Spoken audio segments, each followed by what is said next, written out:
Batangas, Quezon. Mula pa po doon sa Dinahican, yung port area, a few meters away from the loading point to unloading point, nagkuha na po sila, nag-block na po. At ito nga po na nakita o nahuli nila yung napit na... Ba! Siguro pa lang ng mga ibig. Ba!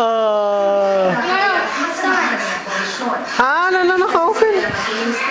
Isipin nyo na lang, yung mga araw sila sa laot at pinag-grasya, ano yung maliliit na araw?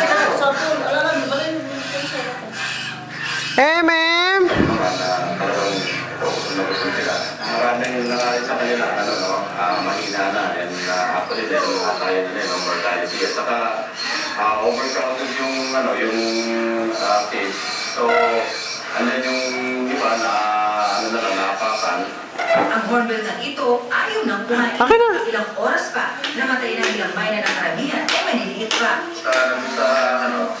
Sa Sapuno, or Ordones, kumakain na sulan sila. So, madaling kuhanin lang. Arestado mga suspects Hey! si Jeremiah Paruco, Jason Esparagosa, Roderick at 6 buntis niyang misis na si Esther Cabiaga.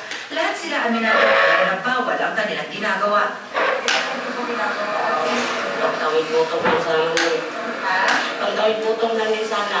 Ginaupahan po kami doon ng may-ari. Tapos pag magbiyahe na sa bangka, ginabayaran ka rin ng ulo.